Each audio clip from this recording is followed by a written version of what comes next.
recently got back from Amsterdam with my family and we had such a good day seeing the canals, walking around the city, going to different museums. It was amazing. One day we drove out to see the tulip fields and go to the tulip festival, and that was like the best day of my life, honestly. And since we rented a car just that day, just out of where the tulips were is Delft and the city, and in the middle of the city is the factory where they still make the Royal Delft pottery.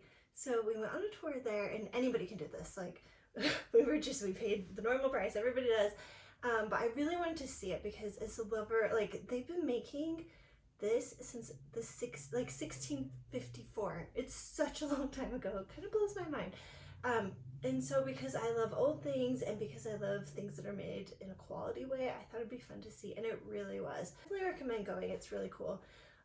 So one thing I thought was interesting is that Royal Delft, the pottery, is tied to blue and white, and it's like, why? Why do they mostly only do blue and white? And it's because when they started getting Chinese imports and they saw all of the blue and white from China, they were super inspired by it. So they started making blue and white stuff. And then China had a civil war, and so they weren't producing as much or exporting as much. So that's when Delft really became popular, because you couldn't get the blue and white pottery other places. So it all started as a knockoff, and now they're world famous for that look, which I think is interesting. A lot of artists have to start by like doing something they're inspired by another person before they find their own look. So Delft is mostly blue and white, but they did add a little orange in there for the royalty. So they started doing plates and other things so that the royal family could have their own stuff, and they added orange to that. And I guess orange is just a color tied to the royal family in the Netherlands.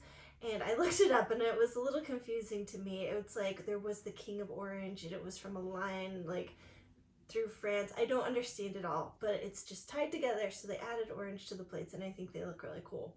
One of the things I really liked seeing in the museum was the tile, because to me that's really what Delft is known for besides the plates. But they had, it wasn't just like the cool like one tile.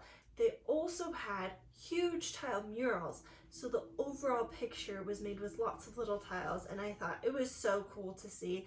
I'm going to do a tile project soon, and that really inspired me. Another thing I found was interesting is that Delft made tile for exterior areas. So this wasn't their blue and white tile. This is like a clones tile. They had a bunch of that, and then they just had like normal glaze tile, and they don't do that anymore, but it was cool to kind of see all of the examples that they did do, and now I know that that was something they did, and it was just kind of cool, and it would be beautiful to see in person, like on an exterior, because I mean, we just don't make good stuff like that anymore. Another thing I really like seeing is the Tulipieres, and these are pieces of pottery that have little openings for all of the tulips to go in. And it's like a vintage item that I've always loved and seen, and I've never been able to buy a big one, but I saw lots of really gorgeous examples there, and that was kind of a fun treat for me. Another huge highlight of the trip for me was just seeing how they make the stuff. Part of the tour is you go through the manufacturing process. So you can see all of the pottery that has just come out of the molds, and it's just plain without anything on it. And you can see someone slip casting it. So that's where they quickly dunk it in a little bit of more of the same mixture that makes the pottery. And my favorite part was seeing someone actually paint the pottery. Oh my gosh, the stuff that they paint is very expensive because it's hand painted, and it's been this way for many years. And on the bottom of the stuff they paint, like it's their signature, so it's really special to have the hand painted stuff.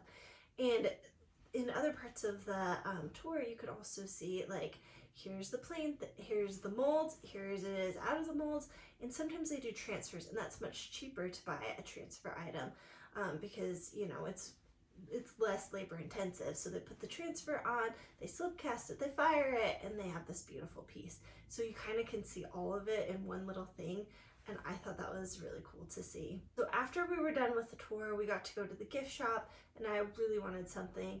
And I was just gonna find something that was like $20, which they're worth things like that. The transfer stuff, you could get like little vases or little shoes. Even the tile was pretty affordable in the gift shop, which really surprised me because online trying to buy that tile is expensive, and I need to look up if you can buy it on their website, but when I was trying to price it out for my son's room, I couldn't find anything affordable, so I just made my own version of it, which it's a different color, so it's totally fine. I couldn't buy the original.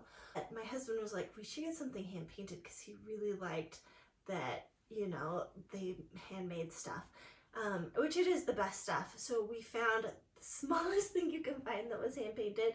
It was 188 euros. And we got it, and I'm a cheap person. Like, I like to find a good deal.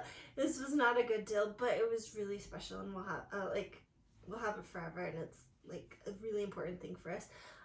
So we bought it, and it's only because my husband's like, we should get something good. So we did, and now it's in my house, and I get to fill it with flowers, and I have such a like fun story to go with it. And on the bottom, you could kind of see like the signature and like the Delft sign on it, and it's really cool. This is my first piece of Delft I've ever owned, so I think that's really fun. Anyway, I want to tell you a little bit about the tour, and I hope you enjoyed kind of coming along with me. It was really cool. We got the audio guide, and that was really nice for when you're walking through. So if you're interested, I definitely suggest it, and let me know if you have any questions in the comments, and give me a thumbs up if you want to see more videos just like this.